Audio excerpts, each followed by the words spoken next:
start talking. Um, Okay. I, So, first team that I want to talk about personally is Miami Dolphins okay. because this is like a team that I want to see do well, and the success that they've had over the last couple years with Brian Flores there.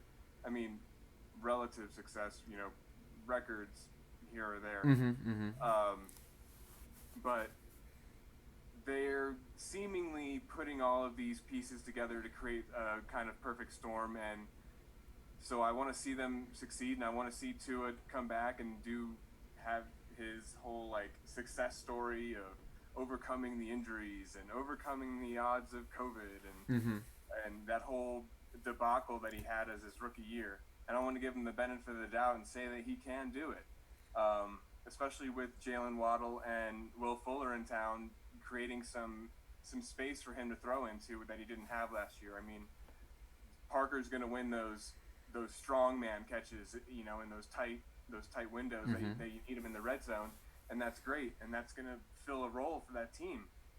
And then they did a great job in the draft and free agency and in filling out other roles that they really needed. So I mean, the sky's the limit, honestly, for this team. They're really starting at the basement. So it's kind of hard to say like, yeah, let's jump right in and say that these guys are going to be all and everything fantasy assets when that could totally blow up on you. Yeah. So the expectations should totally be tempered. But I mean, especially with Waddle and Fuller, sky's the limit. I think fantasy wise for those two guys. Um, What do you like about Miami? yeah. So, I mean, like you were saying, this team's kind of coming like from the basement, and like, okay, so no, it's a 17 game season, so I mean, win totals are kind of weird, but the win total right now is 9.5, from what I saw, which was, I mean, I don't really have a stance because I haven't like researched that, but I mean, that's very encouraging for a team that was like perennially getting destroyed and playing in the lottery. I mean, not the lottery, but that's basketball. You get the point. But speaking of Tua, um, I okay. So, like I have receipts. Like I'm not trying to be biased.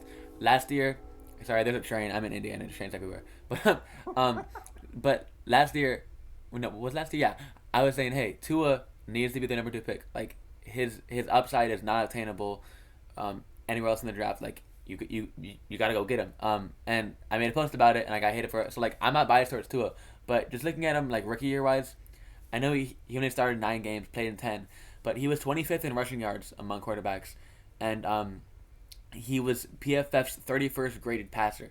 So he's not. I mean, and that's out of like 38 qualified players. So like he's not passing the ball particularly well last year. He didn't run much, and I don't know if he ever gets mobility because of his hip.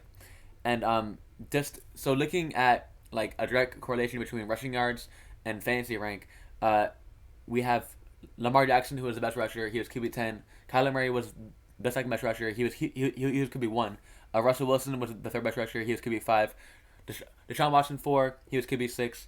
Cam Newton 5. Daniel Jones kind of outliers because they're just kind of like that. But then Josh Allen once again QB 7 in rushing yards and QB 2 in fantasy rank.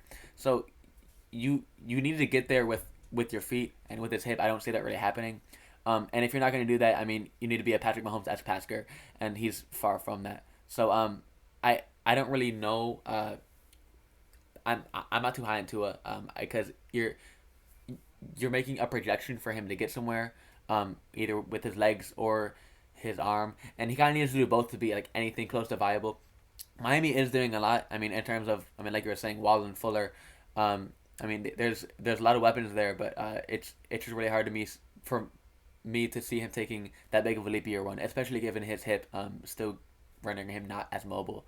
So That's yeah, the only piece that I really like is Miles Gaskin. Do you have any thoughts about him? I do. I like Gaskin, but real quick to touch on Tua, totally fair with the rushing upside and the hip taking that away from him. Uh, Tua, can he be some? He's not even like something that. Yeah, you're right. Fantasy wise, in a QB league, you probably don't want him anywhere other than like bench Mm-hmm. a bench spot if the wire is totally bare. Mm-hmm. Um, the rushing upside is probably not coming back. With that said, so what is he going to work on? Hopefully he works on the arm. Hopefully he Mm-hmm. works on the accuracy, and he's able to support one, if not two, fantasy wide receivers for us. Mm-hmm. So getting back to Gaskin, what I love about him is that the draft they didn't go after a running back, so you know that he's definitely going to get the work off the bat, and that's always something that I'm looking to invest in the draft. Mm-hmm. You got to have someone to play week one, and you know Gaskin's going to get 15 touches Exactly. one way or another, whether probably at least 10 carries, and then he got a minimum 5 targets every game last year that he was playing. Mm-hmm. Mm-hmm. So sign me up in PPR, 100% for Gaskin. Yeah, Um, I'm huge in Gaskin. So I actually have notes about Gaskin as well. So he was the RB 10 in points per game among running backs playing 10 plus games. He's being drafted as like RB 24 right now. So like obviously it's not like one for one, but I mean like you were saying they didn't bring in anybody, they didn't pick up anybody. Like there wasn't like Michael Carter kind of game sighting. It's just him.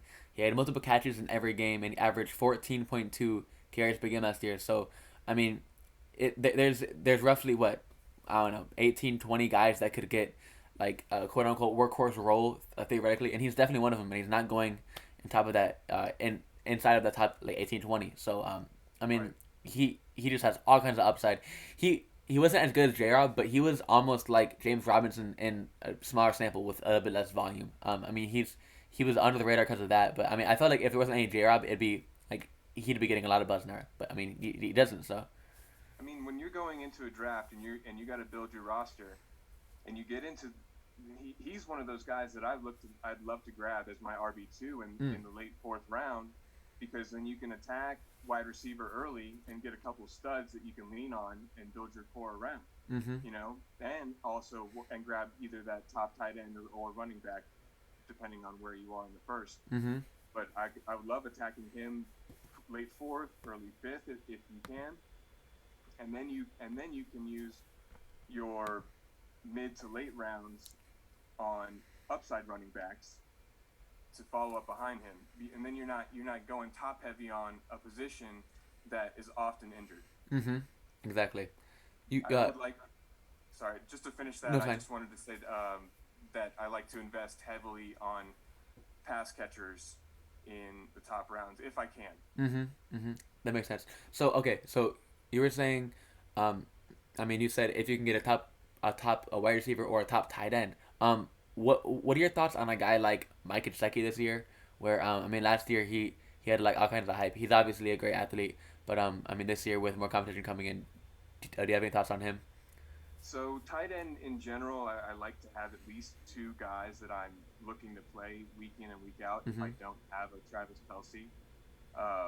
So Gasecki would definitely fit the role of that, or the mold of that for me, Mm-hmm. because he's going to be involved in the offense, like because of what you said, being athletic and being a physical presence. It makes him a de facto red zone presence. Mm-hmm. Um, the the running backs in Miami are, especially in the red zone, is relegated to Malcolm Brown now. We know that after last year and Jordan Howard and how he was used, how Mm-hmm. Myles Gaskin was not used on the goal line, and how they went out and got Malcolm Brown, who is he just obviously fits that role for them. Mm-hmm. So outside of him, Gasecki is going to be probably your number 1 passing target in the red zone, as far as being a big body, Mm-hmm. contested catches, outside of Devontae Parker, who in my opinion would probably play more of a decoy role, because Mm-hmm.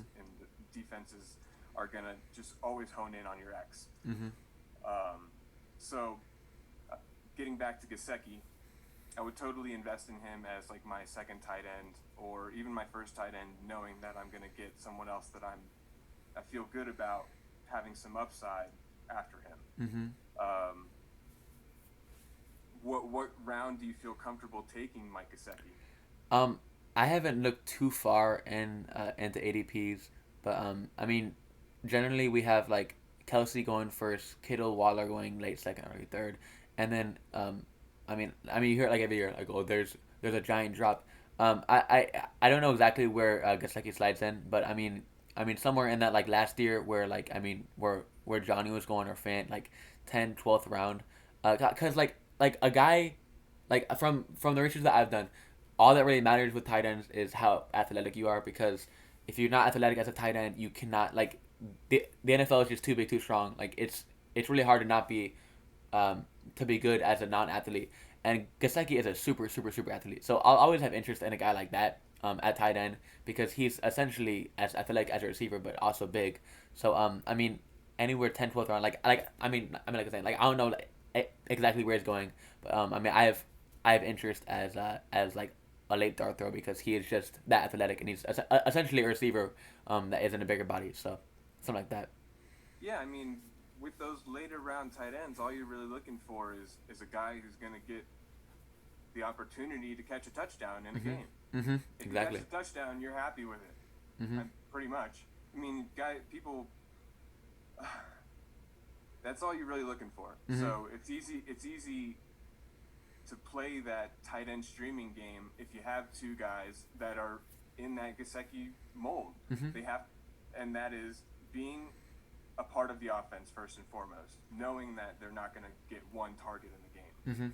They're going to get at least three or four on a bad day. Mhm. Um, so, yeah, totally.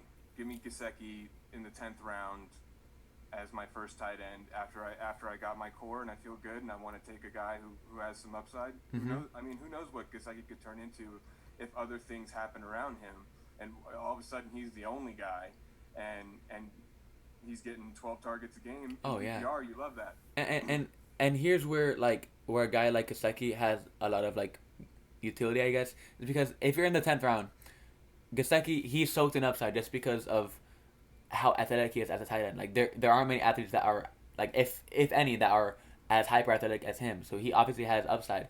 And if you're taking a guy like Gasecki, right, instead of someone going around that range like that has no upside, like God forbid you take AJ Green or someone that is just absolutely washed and doesn't have a chance to be a league winner. Like you're already getting gains on your league. So I mean, every time you take a Gasecki, a Johnny Smith, like one of these very athletic late round tight ends that are gonna play instead of an AJ Green or I mean I don't know. Help me out here.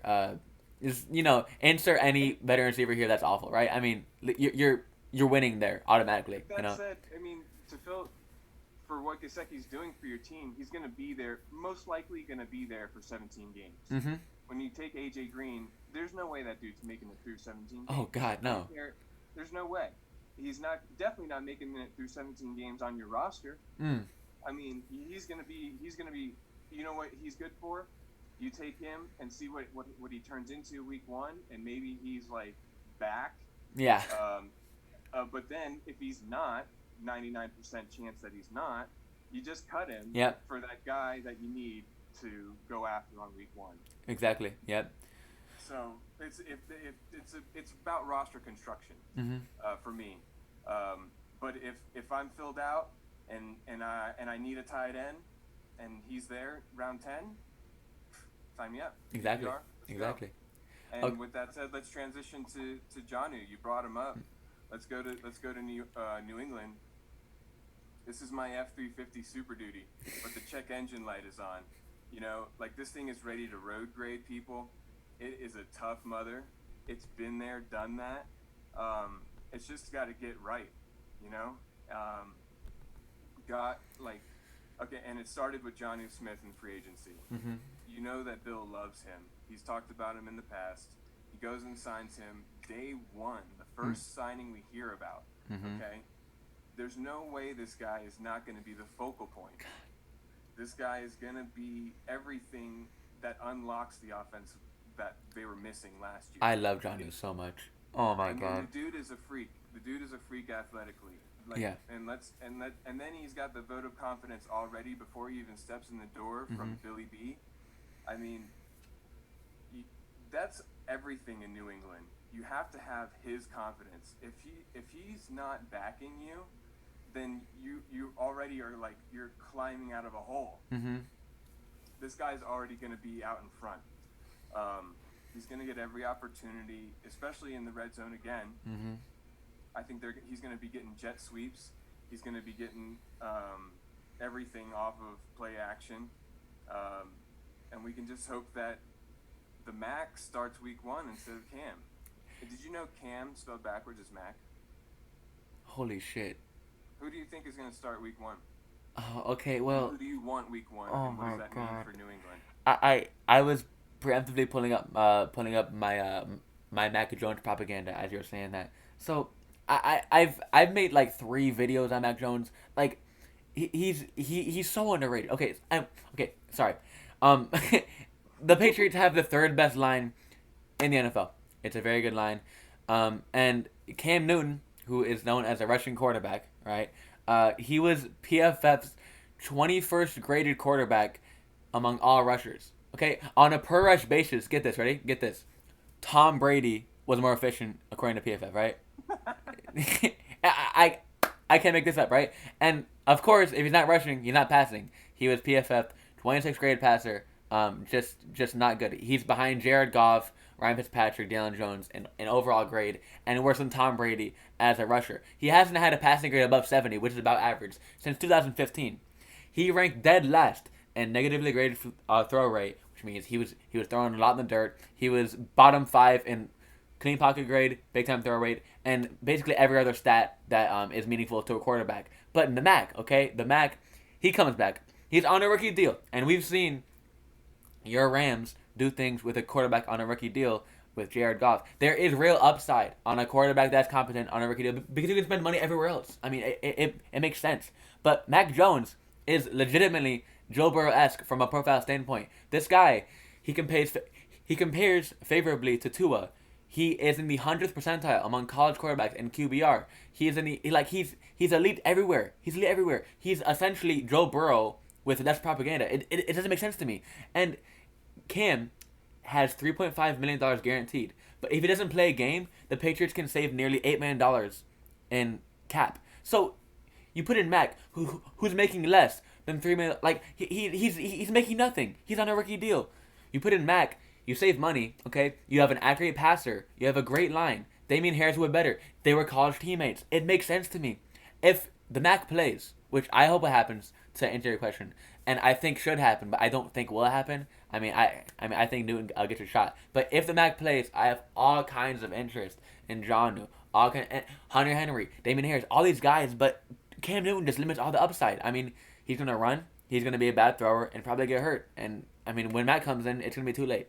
So sorry for that rant, but Mac Jones is really good, and Cam Newton's not. So yeah. Well, it's well deserved, and this team, I mean, what they put out there last year was so far from the New England Patriots that I know. Mm-hmm. And I'm not a fan by any means. You mentioned the Rams that I love. Mm-hmm.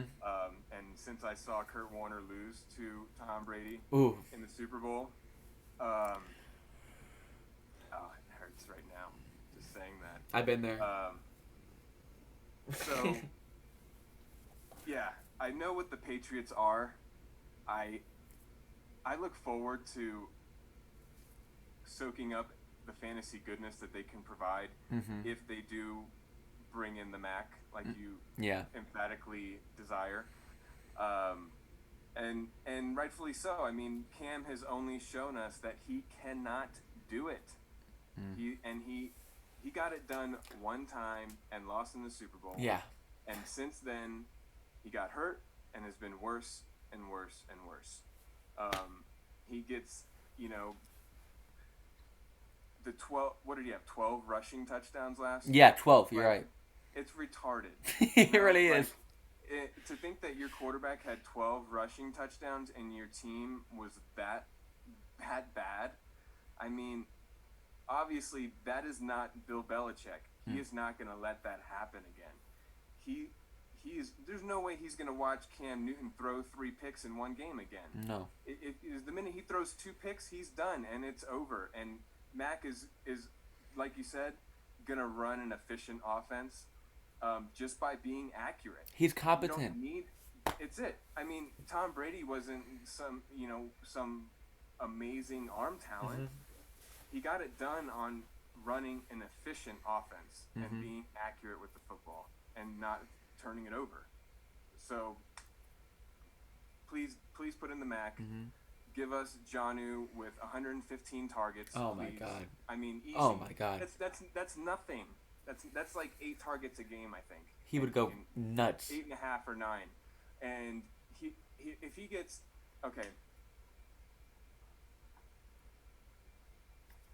Janu Smith has tight end 4 upside at pick 126. Mm-hmm. Right now he's going tight end 14.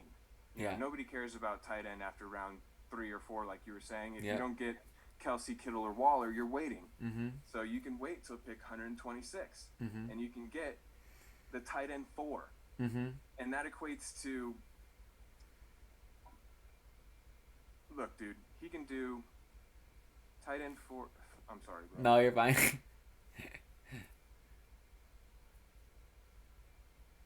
I totally get what you're saying here too. Like, if I found it. okay, 200. He can be tight end 4 on 240 fantasy points. okay, PPR, okay? We're yeah, talking PPR. 240 fantasy points. Put that in perspective. Kelsey was 312. Waller was 278. And the tight end 3 was Robert Tonyan with 176. Robert Tonyan. Robert Tonyan, 176. The tight end 4, your boy Logan Thomas, Mm-hmm. also 176. The difference there is Tonyan did it on 59 targets and 11 touchdowns. Thomas did it on 110 targets and 6 touchdowns. So let's give Janu, the focal point of this offense, 115 targets at an average rate of catch, average yards per reception, and he ends up with 240 fantasy points on 110 targets and 9 touchdowns. That's a real stat. Robert Yes. Tonyan had 59 targets. Yes. Oh, what the? 59 targets. That's all he had. Oh my god. And Logan Thomas got there on 110. Let's give Janu 114 as the focal point of this offense. Oh my 9 god. touchdowns, modest, What the? and he can get 240 fantasy points off of that in PPR and be the tight end 4 behind Kelsey and Waller. And oh my god, that was mind blowing. And don't forget when the Titans were on the goal line. I believe twice this year they gave Janu a jet sweep for a 1-yard touchdown because he's that guy. He's a hyper athlete. He can punch it in. I mean, he definitely has that flirting with double digit touch.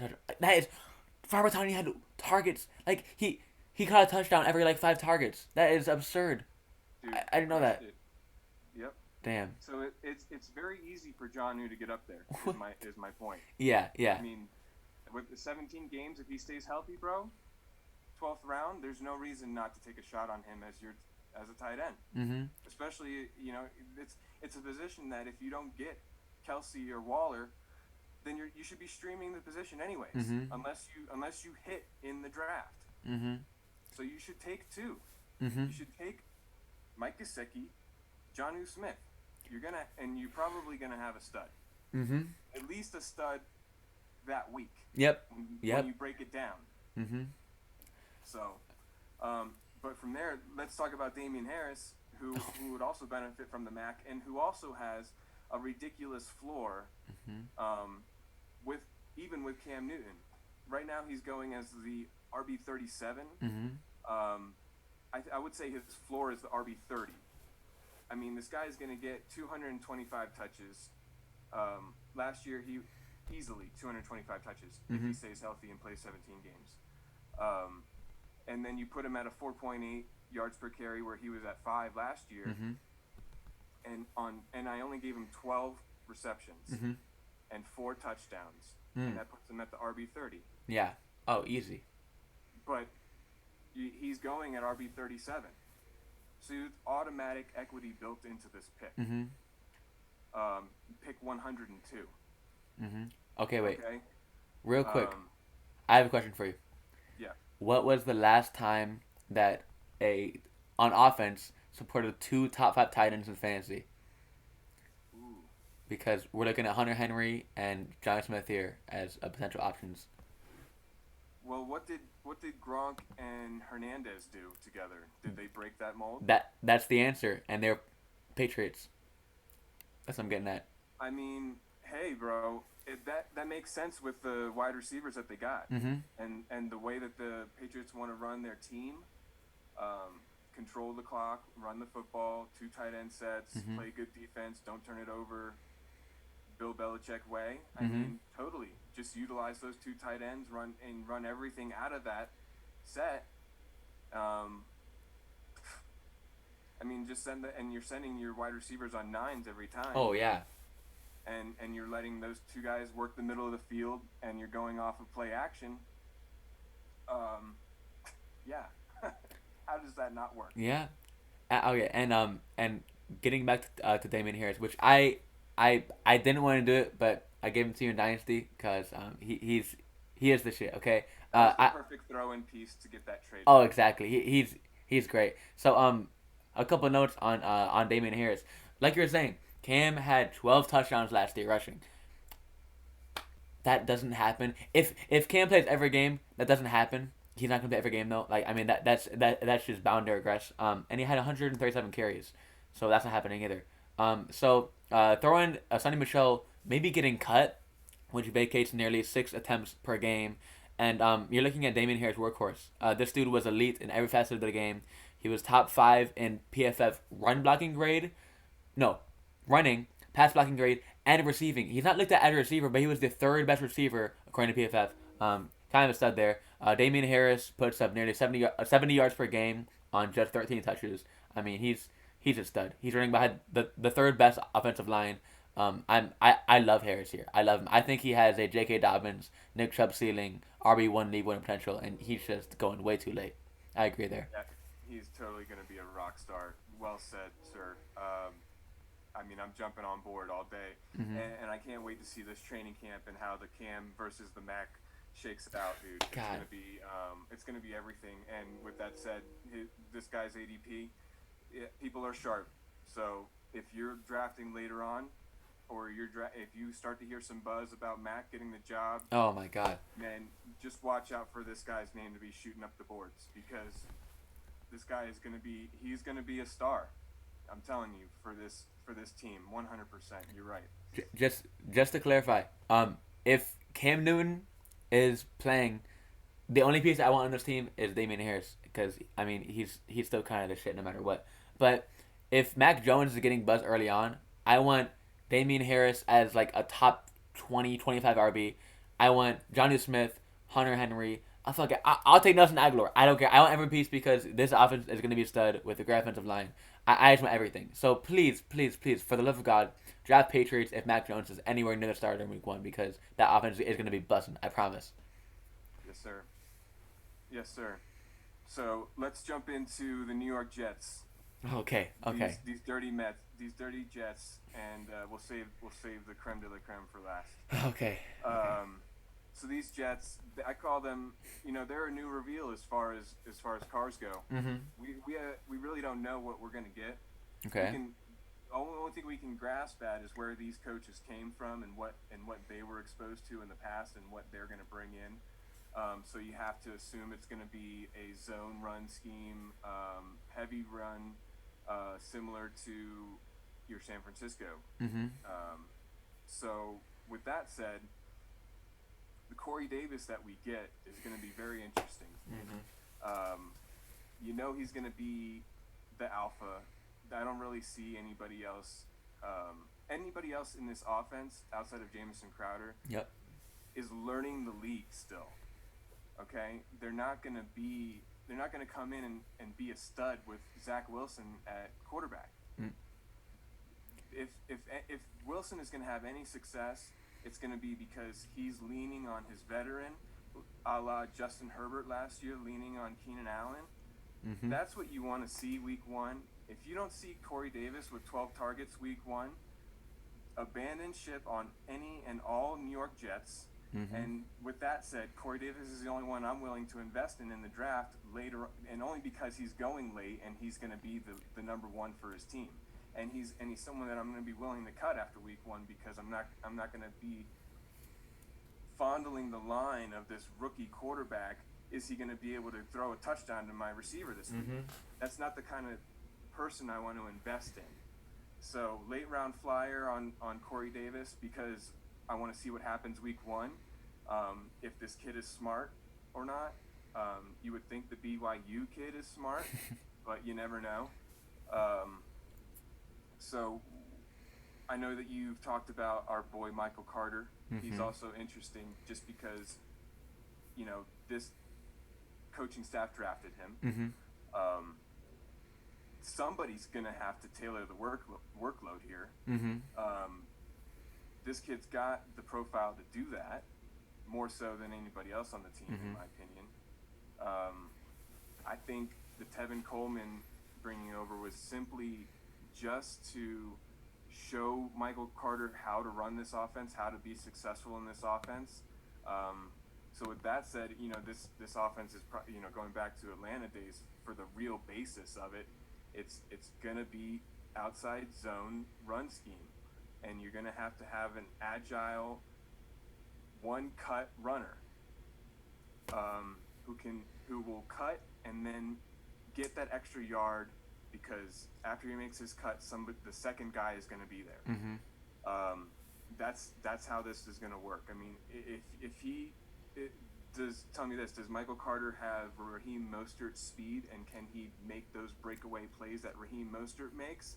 Because if he doesn't have that, then this guy's, in my opinion, his ceiling is really capped from a team that's probably not going to be scoring very many points. And from there, you really don't want any piece of a running back in the bottom 10 offenses. Yeah.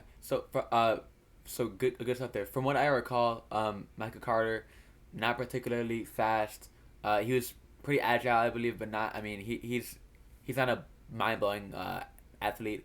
And for a guy like Carter, even if he was a mind blowing athlete, his draft capital, day 3, I believe, not very inspiring. And in a situation like the Jets, I have notes somewhere. I don't want to pull them up, but basically, the running backs. I mean, Frank Gore, Ty Johnson, Micah P. Ryan. They got all they could handle last year, and it was nothing. When your team is this bad, when your line is this bad, when your quarterback, when you're not scoring points, it's not possible to be good. Okay, you need to be absolutely okay. Austin Eckler did this. I mean, but he was on a good offense. Myles Gaskin, guys like that are getting passes fed to them, they can be successful. But this Jets team is so pitiful and will score not enough points. It's not possible for him to be anything more than a top 20 running back. Like, so if you're taking Michael Carter at RB 35, 38, he does have. I mean, he's a good floor play. But why do you want a floor play when you're drafting that late? I mean, his absolute pinnacle ceiling is like RB 20, because this team is not going to score any points at all. It's not conceivable. So I mean, Carter, I have no interest in a guy like Carter at all. Literally going in Damian Harris's range. Yeah, and it's ludicrous, So there's the end to that argument. Yeah. So the best thing that can happen for the Jets, best case scenario for me, is that this offensive line can run the run zone scheme that they want to implement. And if the offensive line is agile enough and strong enough and smart enough, then they will create the holes. And then from there, the other plus they have is there's no more Adam Gase.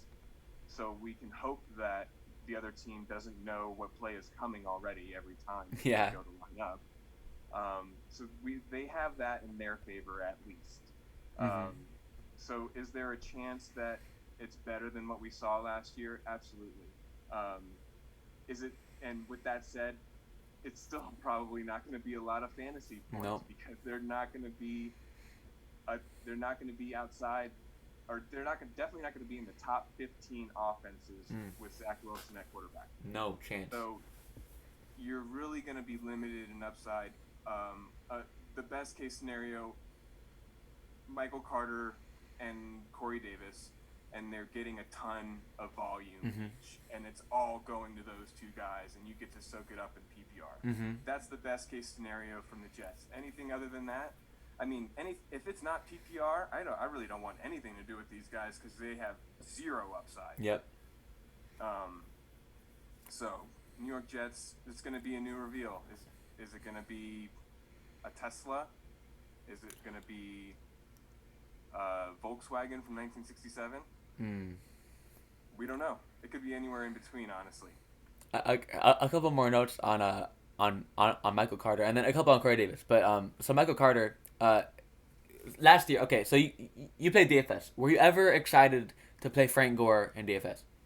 I don't think I played him once. Okay, he I'm gonna was be honest. RB 47 last year on 187 carries. Okay, Ty I don't Johnson. even want to know what that yards per carry was. Oh my God. Okay, Ty Johnson, Frank Gore, and Michael Pirine, combined for 305 carries for 1,137 yards, for just 3.7 yards per carry and 5 touchdowns. Nobody on the team and in that running back room exceeded 16 catches or 100 receiving yards.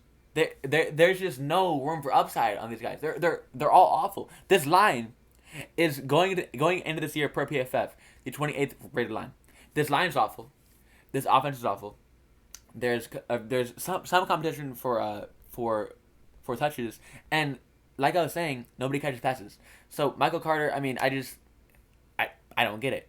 However, Corey Davis. So you were saying, um, in PPR you might not want him, and I would push you back just a little bit on that because Corey Davis was like legit good last year. He was PFF's 10th grade receiver overall, which is pretty impressive to me, and that's over the entire NFL.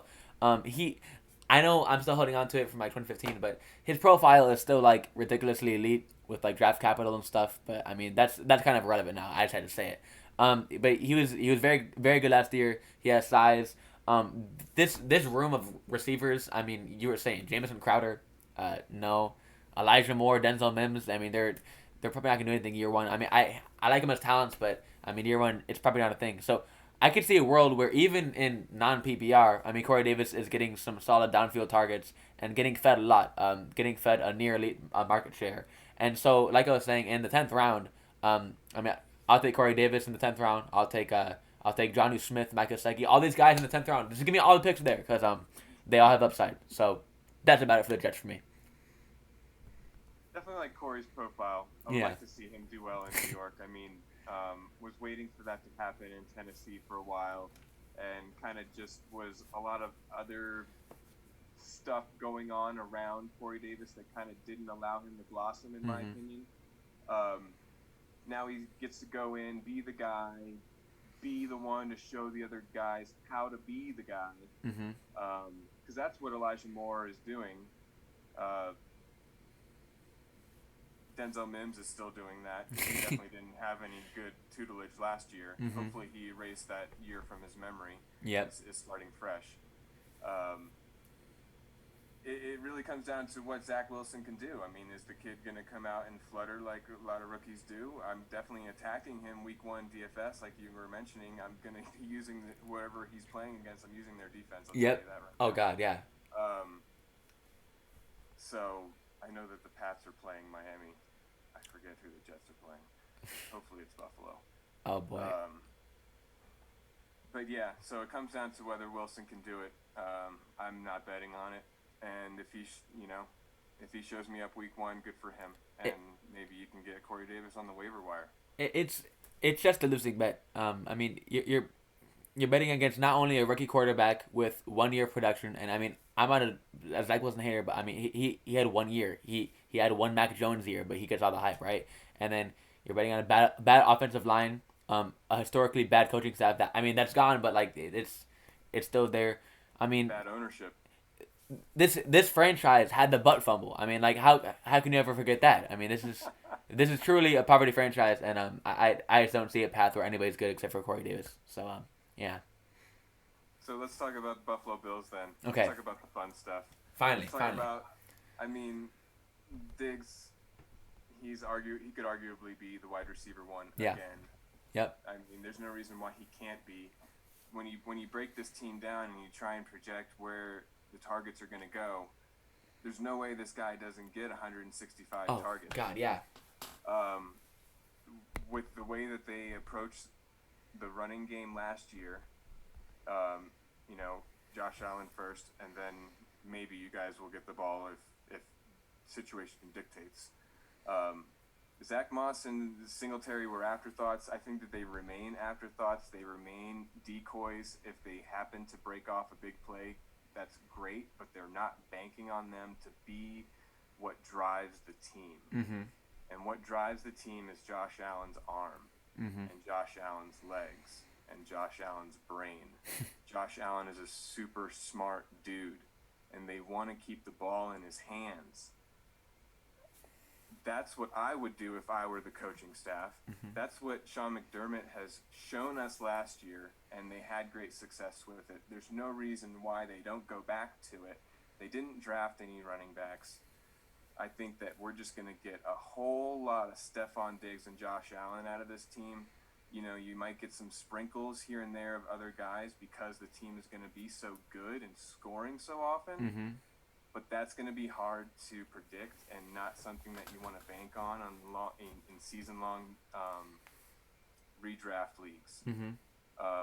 You know, Cole Beasley and PPR will give you that safe floor and decent touchdown upside because they are going to be scoring a lot, like I was saying. But Beasley, you know, he's definitely second fiddle to Diggs, who's going to be having the downfield targets, Mm-hmm. the manufactured targets. Beasley's going to be the safety blanket for Josh. So outside of PPR, he's just not going to have a whole lot of upside outside of the safety. But Diggs and Allen are just going to be total rock stars. Mm-hmm. What do you like about the Buffalo Bills or the Z75 Camaro? Okay. So for the Bills, I've done about 8 teams, I believe. I've did a deep dive on 8 teams, and this is by far the hardest team for me to read. I'll be honest. I sometimes okay. This is not popular. Sometimes I'll go into a video trying to push a narrative. So like I'll get like research, and I'll be like, okay, this research needs to back up this narrative. And I tried this for both Josh Allen and the running backs, and it kind of like went in my face because I was like, this isn't what I expected. It's all very confusing. So for the running backs, let's start there. Zach Moss and Devin Singletary. Their touchdowns last year rushing the ball were 16, which ranked 15th in the NFL. So middle of the pack. Josh Allen had 8 of them. He had half of them. Singletary plus Moss combined on this very high scoring team had just 6 rushing touchdowns, which it has to be like very low. I don't know the stats for that, but I mean it has to be bottom 3, and this is a very high scoring team. So they're gonna score more on the ground theoretically, but Josh Allen scored 8 touchdowns on the ground in 3 straight seasons. So does that end? Who knows? Zach Moss, he I see you shaking head. Zach Moss gets the nod, for me at least, because he's bigger, he breaks tackles. He was actually 6th in pass blocking grade for PFF. Devin Singletary, I don't have any interest because he's small and slow. Moss, he does have some appeal as an RB0 guy that is kind of in an ambiguous backfield. But for Zach Moss, and this is what I was going to say in the video, I was going to say, I don't want to bet on a passing heavy team that will, like, if for my ambiguous backfield to, like, be good, I don't want to have to bet on a pass heavy team regressing to more rushing. Like, it's a very hard narrative to, like, spew. But, I mean, in that range, when you're looking at guys like Michael Carter, I mean, I prefer Zach Moss to him, you know, because he is on a team where he could get a bunch of carries, like Marcus J. Wright, like not like overall, but and he could luck into some touchdowns. I mean, he's going to be in the field because he's a good pass blocker. I do like Zach Moss, but I mean, it's pretty hard to like wrap your head around a scenario where he's great. And I mean, on to Stephon Diggs and Cole Beasley. I mean, Diggs, I mean, like you were saying, he could easily be wide receiver 1 overall. I mean, he's just going to get fed and fed and fed and fed. And I don't have a problem with him there. I mean, I haven't heard a bad argument for him against it. So he's kind of a stud. Buffalo actually threw the ball at the tied for 4th highest rate in the NFL last year. And all the teams around them were really bad teams because they're throwing the ball when they're behind. But Buffalo, they keep the pedal on the metal and they just keep throwing. So I mean, Steph Diggs, he's just gonna eat. Cole Beasley, another guy that you mentioned, he's a guy that I have interest in. I mean, originally I was like, why would one like this like 37-year-old old white guy doesn't make any sense to me. But as I listened to it, I was like, okay, last year he was wide receiver 27. Gabe Davis caught 8 touchdowns, which won't happen again. So I mean, there's room for that. I mean, I could see him getting drafted as like wide receiver 40 and being wide receiver, like you know what I'm saying. Like he doesn't have That could easily make it. upside, but like he could easily beat his ADP, and so I'll take him. Yeah. So I mean that's about it. What do you think about Josh Allen? Like, do you think this was a mirage, or do you think his this is what he is now? Because I mean his rookie season he was not a good quarterback. I mean this guy's a bonehead. So I don't know how to feel basically. I I trust it, and I alluded to it earlier in how smart this kid is. Mm-hmm. Um, the only person to test higher on the Wonderlic is Ryan Fitzpatrick. Really? Yeah. Wow. Okay. So I trust that he knows who he is and what he is trying to accomplish, and he understands where he fails. And people who get to the NFL didn't fail and say, "Oh man, I suck." They said I'm gonna get better, Mm-hmm. and that's what Josh Allen has done. I think we see an even better Josh Allen this year with the arm. I think that it. I think what narrative might unfold, and this could be a little hot takey and crazy, but maybe we see a more balanced Buffalo who is trying to protect Josh Allen and take away some rushing from him. And we see a lot of that same passing volume, but they try their best to work Zach Moss and Singletary into the offense Mm. to take those hits off of Josh Allen, Mm-hmm. who has already had a concussion at the NFL level. And if I want a quarterback like that on my team with the kind of upside he showed me last year, I mean, I'm surprised we haven't seen this guy sign a multi-year extension already. Mm-hmm. But a big one is coming for this kid, in my opinion. So I think that they may want to protect him, and in doing so, Zach Moss and Singletary would be the answer to that. Is it going to work? I don't know. Probably not. These guys showed that they aren't world beaters, so we'll see what happens. But I definitely would temper expectations on Josh Allen at his current cost Mm-hmm. in ADP.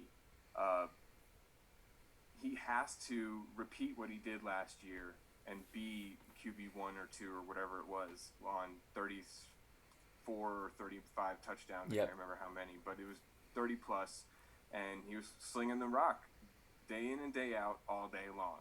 Mm-hmm. And he was doing it at a much, like you said, much higher efficiency than in the past. But I think that came from work, so I think he can do it. But I still am probably not going to own him this year because he costs too much. Mm-hmm. And so there are 5 QBs that are I assume will I I believe we will soon see be the consensus like top 5 QBs as a tier of their own. And Josh Allen is in that tier. And I went through all of them and I saw Patrick Mahomes, I saw Lamar Jackson, Kyler Murray, Dak Prescott, and Josh Allen. And I said Josh Allen is easily the most unstable here. I mean, this guy was not good. Like legitimately bad. Like PFF's 30th grade quarterback at 37 2 years ago. Then he jumps up to an MVP level player. I mean, it's like he's not gonna be that bad, but his true self is likely somewhere in those range of outcomes. So I mean, this guy was an absolute stud last year, but it's really hard to see him doing it again because like all these other guys that are going around him, like Dak Prescott, insane weapons, insane volume. Kyler Murray, the legs. Lamar Jackson, the legs. Patrick Mahomes, I mean, come on, what do I gotta say? Like everyone around him has a special trait, and Josh Allen, he's really really good, but he's not special in my opinion yet. So I mean, out of these And top 5 guys, he's easily the one that I wouldn't take. You know. absolutely, Ian, and you're absolutely right. And you throw on top of that, he's in this division that he's got to play the Pats twice a year. Mm-hmm. He's got to play the Dolphins twice a year, who are no slouches on defense whatsoever. Mm-hmm. Um, and he's got to play in the elements of Buffalo, Mm-hmm. where you just mentioned Dak. He's got those pretty toys to play with, and he gets a nice little dome to do it in. Mm-hmm. So sign me up on Dak coming back all day, baby. Oh We'll yeah. get to that in their division, but we got the rest of the AFC to do first. Of course. Well, I mean, if that's it, do you have anything else? Any other notes, cool things you found researching? Nothing really other that we didn't touch on. Just I think we pounded the table hard enough for Damian Harris and Johnny Smith, but I'm definitely all in on those two guys, especially with the Mac, and who I definitely think he's going to get the Rockets sometime this year. Hopefully it's week one, but 2 picks later it'll be Mac. Of course, of course. Okay. I mean, this is just like total like improv, but let's say okay. We need a running back, a receiver, quarterback, tight end. Who are you most likely to target out of this division? One per position. I'll start first. I mean, I think this is consensus. Damian Harris is the dude for a running back. I take him everywhere. If Mac Jones is the starter week one, I mean he's a top 24 play immediately. So I mean that's my running back. What about receiver? What do you got? 100% on Damian Harris. Wide receiver, sign me up for Diggs, of course. Mm. But outside of him, um, give me the upside in Jalen Waddle. Mm. I think that they're going to move him right into the slot, right next to his boy Tua that they had such fun with in college, Mm-hmm. and they're going to say, "Go have fun, go get open like you do, Mm-hmm. and see what we can do. See if we can get some first downs and see if we can score some touchdowns." Mm-hmm. I think Jalen Waddle at the wide receiver position for me is a real dark horse in this division and one that I would like to grab in as many drafts as I can as my wide receiver 4 or 5. That makes sense. That makes sense to me. Tight end, we talked about Jonnu Yeah. a lot, and Gesicki. But you have any interest in the other two teams and maybe Chris Herndon or Dawson Knox? In my notes for the Jets, I put Herndon season for the third time question mark, and I crossed it off because that was not a good idea. I mean, the Dawson Knox, no. Although 1 week in DFS, he was playing the Pats. It was like halftime. I was down in a double up. This man caught like a 30-yard pass down the sideline and put me up. That was cool. I mean, besides that, not really. Just Johnny for me. Interesting note on the tight end position in Buffalo that we didn't touch on. With Dawson Knox being there the last 2 years and kind of being, like you said, an ambiguous piece for the team, Mm-hmm. kind of in and out of the stat line there, they brought in Jacob Hollister, who played college ball with Josh Allen, I believe. Really? So there could be some hidden chemistry there, and a name you might want to keep an eye on week one to see kind of how that breaks down that position. If you get a lot of Dawson Knox out there, or if Jacob Hollister just stepped into town and became the new safety blanket because Cole Beasley is 37 years old. Interesting. Yeah, I didn't know that. So I mean, definitely. What wasn't he the guy that caught like a bunch of touchdowns for like Russell Wilson a couple years ago, or is Jacob that Hollister. okay? Yeah, same Yeah, guy. and he was there last year. He started and finished the year in Seattle last year, Yeah. and just didn't get a lot of play time because they brought in Olsen and they had the Disley experiment again. Oh my God. He got hurt again, which was horrible. Hated to see that. Love that guy, but yeah. So Jacob Hollister in Buffalo is an interesting name to keep an eye on, just in case something happens there because of chemistry. Is it just me, or does it seem like the Seahawks, like in particular, they have like elite stretches of tight end play from like nobodies, like Luke Wilson, Will Disley, like these guys are like tight end one overall potential, and then they just like disappear. Like I've never understood it. A funny story about a touchdown that I saw Jacob Hollister catch Yeah. on TV from Russell Wilson 2 years ago. And you can see him mouthing to the receiver who was in the area because it was a very short pass. It was probably, if it wasn't on the 5, it was inside the 5. Yeah. And it was like a little like floater from Mm-hmm. Russell as he's like getting hit kind of thing. And Hollister mouths to the receiver. He's like, he was trying to throw it to you, but like he's the one who caught the touchdown. So it's just Poor guy. those tight ends are meant to be at the right place at the right time, perhaps. In That's funny. Seattle. That's funny. Well, oh yeah, okay, quarterback. Yep. God, this division kind of sucks for that. If we're out on Allen and he's too much, are you willing to take a look at Mac or Tua or Zach Wilson at their cost, which is basically free? Um, What you want to take them as your QB2 on the bench with some upside if you went late on your first quarterback. I've I've made multiple points and posts and videos talking about how I don't like Tua, and I just talked about how I don't like Wilson.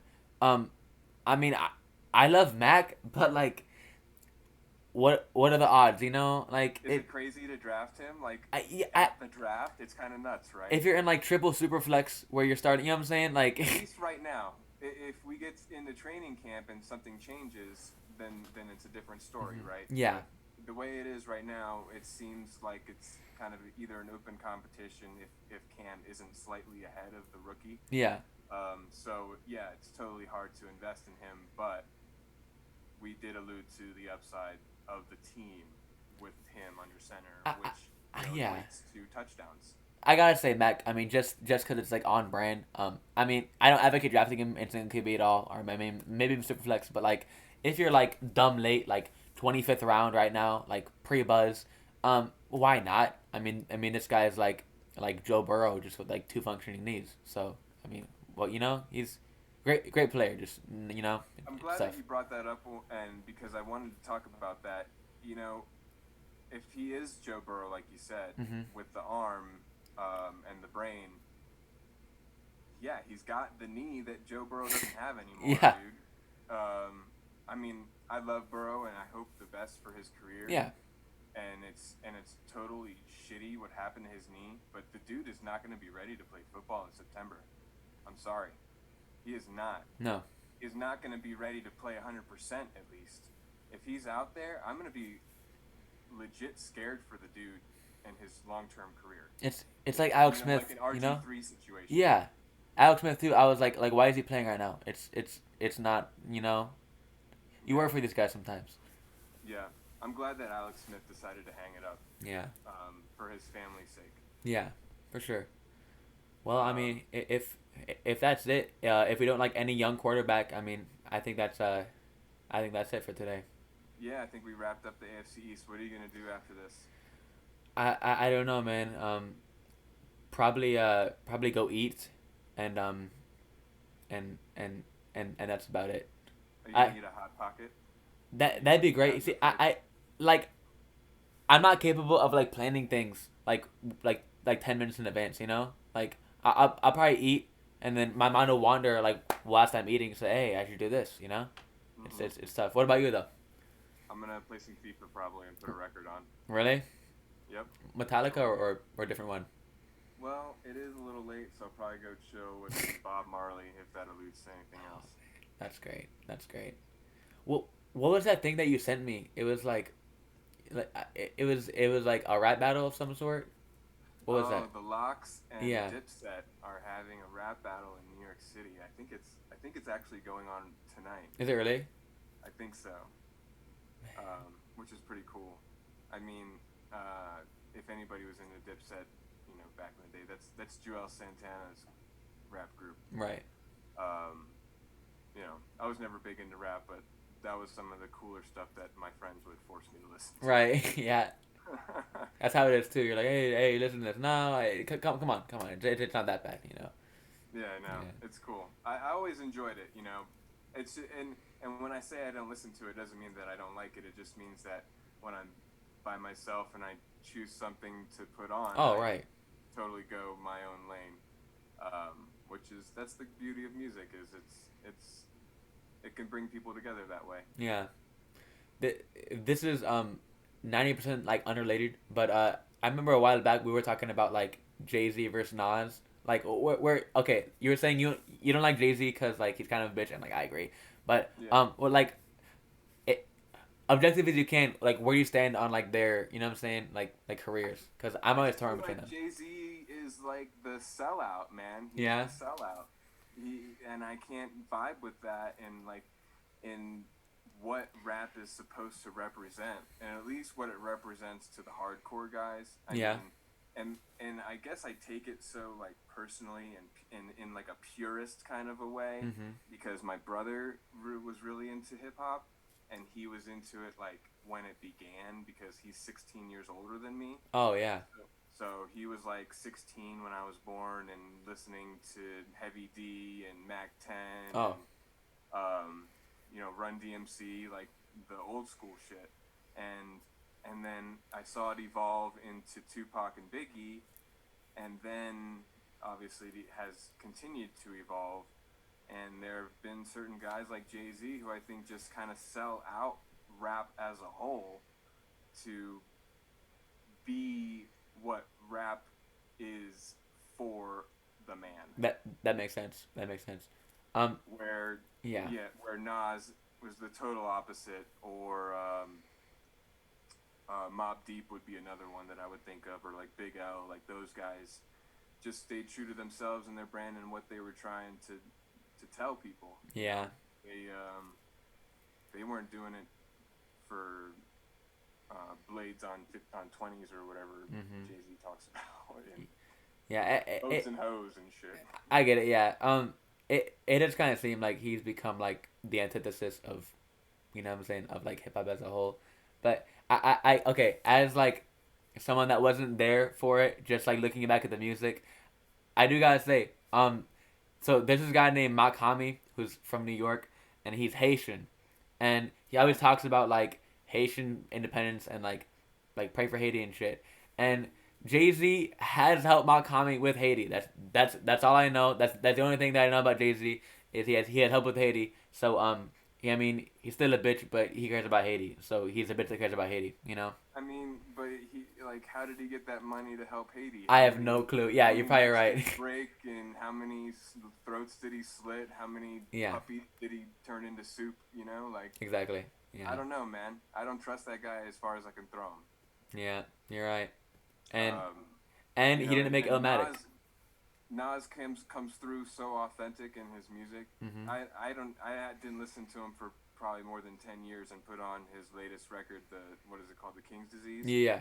and instantly felt connected to the man and what he was trying to Mm-hmm. say. Um, and I definitely don't get that with Jay Z. And ultimately, one of them made Illmatic and one of them didn't. So it's like You know, who's really better. it's like Metallica, the Master of Puppets album I picked up today. Mm-hmm. It's funny, they kind of had all four albums there. They had Injustice for All, the Black Album, Ride the Lightning, and Master of the Puppets. Those are the big four from Metallica. Yeah. And who have, like, I don't even know, like probably 15 records Oh or my something god. stupid. It's Yeah. ridiculous how much music they've produced. But anyways, I pick up one and it's the Black Album, and it's like #1 heavy metal album all time. So then I pick up Master of Puppets, same sticker, #1 heavy metal all Oh, time, like, interesting. album. It's so funny, but it's probably true because of how many they've sold. But yeah, that, like, trying to equate Master of Puppets to Illmatic, there can only be one #1. And I'm Right. sorry, Jay, you ain't got the #1 record all time.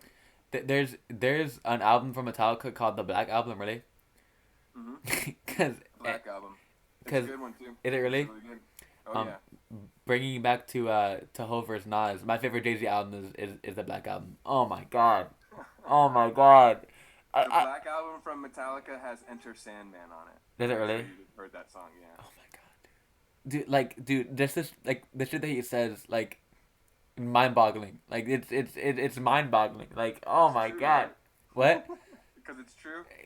Just dude, just like I don't get how like a human can like think these things in like a pattern and like it's ridiculous. Like it's oh my god, and that was like the first album of his that was like all like off the dome. So like there's a story from like Kanye where like he went in and Kanye gave him gave him a beat and then it was like a song in, like 5 minutes and they're like what the fuck, like how's that possible? And he was like he just rapped it off the dome. I was like what the fuck, but yeah. Well, you know what? That is the best rap.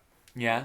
The kind that just flows out of the guys, and that's when the bars hit the hardest for sure. Oh my god. I mean, there's no doubt in my mind. So you can take that to the bank with Wheezy.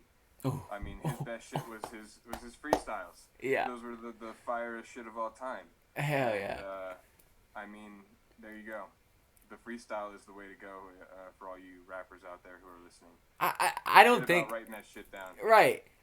Okay, and this is low right. I don't think Weezy gets enough respect like all time. Like this man has just collab after collab after like Prime Weezy could rap on like any beat you ever wanted him to. Like there, And everybody wanted him to. yes, and like in Everybody his wanted prime, him bro. on it. Like Carter three From four, from Taylor Swift to freaking, you name it, they wanted um, freaking Imagine Weezy on their track. Dragons. You know, it's like Yeah, exactly, it gets exactly. ridiculous. Yeah, he is. I Anyway, mean, I think he kind of hurt himself with his image and kind of what he. I don't know.